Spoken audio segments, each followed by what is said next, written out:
All right, now we are going to be doing our D sharp on the A string, so another high 3. I really hope that you are using other books to supplement this because these are mostly just giving you examples of how to do these particular keys and extended fingers. There are plenty of pieces out there that will demonstrate this. If you need help finding some, let me know. There are plenty of fiddles and classical pieces, Baroque pieces that will really help you out in really making these keys very solid for your fingers. But we're just going with this particular pattern right now. So we are then extending that third finger just the way that we did on the D and the G string. So the notes on our A string, which you should know, are A, B, C sharp, D, and now we are doing a D sharp in there, and that's going to open up a new key for number 39, which is going to be our E major.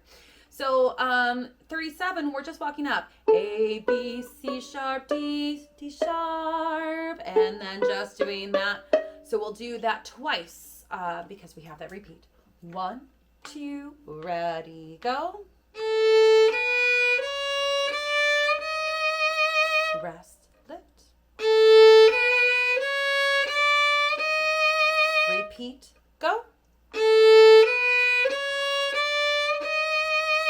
Rest, go.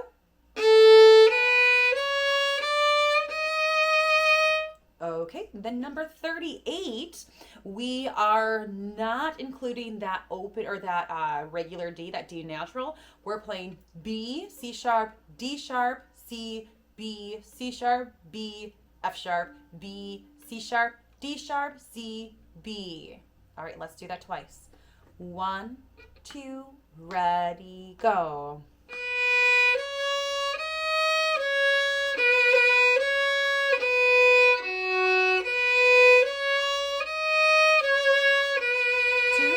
Beginning, go.